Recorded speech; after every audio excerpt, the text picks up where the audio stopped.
जी हाँ दोस्तों, आपका स्वागत है बाबा खबरी पर। ऐसे भोजपुरी अपडेट आपको यहाँ मिलते रहते हैं। जी हाँ, बात करते हैं एक ब्रांड और एक नॉर्मल इंसान के बारे में। मैं आपको बता दूँ, back to back Khesari Lal Yadav songs लाते हैं जो कि मार्केट में उतना नहीं चल पाते, क्योंकि आपको पता है जब बैक टू बैक 2 या 3 दिन के अंतराल पर गाना आएगा तो उतना बज नहीं पाएगा जितना उसे बजना चाहिए। वहीं देखिए power star Pawan Singh quality पे काम करते हैं और एक से एक बढ़िया प्रोजेक्ट लेके आते हैं। थोड़ा सा गाना उनका कम आता, महीने में 4 ही 5 गाने आते हैं, लेकिन खूब मार्केट में चलते हैं।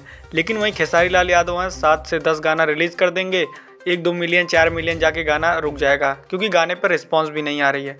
फिलहाल तो पावर स्टार पवन सिंह ने अपनी ब्रांड को बना लिया है, लेकिन खेसारी लाल यादव लगता है अपनी ब्रांड पर अच्छी तरह से काम नहीं कर रहे हैं। जी हाँ, मतलब क्वालिटी नहीं दे पा रहे हैं, मतलब कुछ अलग नहीं कर पा रहे हैं। वहीं power star Pawan Singh album industry में बहुत कुछ अलग कर रहे हैं, नए नई चीज़ों को ला रहे हैं। फिलहाल तो आपने देखा खेसारी लाल यादव भी लगे हैं कि उनका 10 मूवी का टीज़र आ गया और ट्रेलर भी आ जाएगा 15 जनवरी को, और 2025 में 7 फरवरी को इस मूवी को भी रिलीज़ किया जाएगा। वैसे तो बताया जा रहा है ये मूवी साउथ के लेवल की तरह है, साउथ को टक्कर देने वाली है, मतलब काफ़ी लाजवाब मूवी है। लेकिन बात यहाँ ब्रांड की हो रही है।